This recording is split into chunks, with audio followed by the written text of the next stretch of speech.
welcome to this week's Mortgage Minute with Mitch. So a couple quick PSAs. 16 days left till Christmas, and there's only 22 days left in 2022. So we'll be turning the page on 2023 here real quick. So on to what we learned this week. So the first thing to talk about, the money supply. So for the first time in over 60 years, it's projected to actually shrink. Now that's very welcome news to help this ridiculous inflation we're seeing.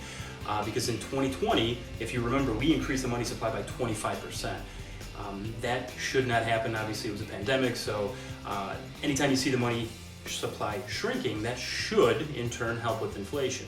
Another thing to point out this week, CoreLogic released their home price index report and what they forecast for 2023. Now this year to date, we're about 10.1% up year over year. So that means home values have appreciated over 10% in just 1 year. Now next year, the forecast was 3.9, but they actually raised it to 4.1. So they are expecting home values to continue to increase, just not at the pace that they were this year. So hopefully a little bit more of a stable, normalized market, but it is proof that it's a great time to buy and it's still a great investment to purchase a home. So anyone that thinks that the bubble's coming or it's about to burst and that we're gonna, the bottom's gonna fall out on home values, it just doesn't look that way, and the numbers and facts back that up.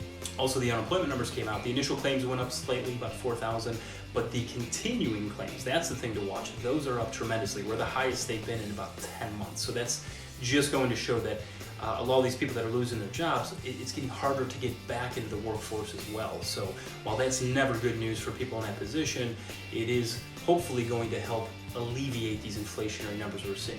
So last thing is the producer price index. That measures inflation based on the producer side, not the consumer side. And it did show a little bit of a positive increase, which was expected, but we did expect it to be down, and it was just not down as much as we hoped. So next week, the big mover is the consumer price index. That's the one that we really look at because that's a measure of consumer inflation. That comes out, and also the Fed is going to be meeting next week, the last meeting of 2022, to give us their insight as to what we can expect heading into 2023. So some big market moving potential next week. Deshaun Watson had a pretty lackluster debut for the Browns. Fortunately, defensive special teams won the game, which I think that's the first time we could say that all year.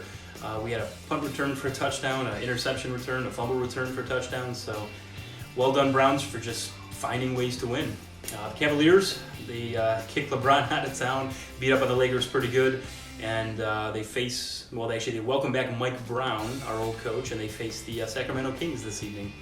And the Buckeyes pulled off a miracle, managed to sneak back into the playoffs. I was a little premature last week when I said it looks like their season's over.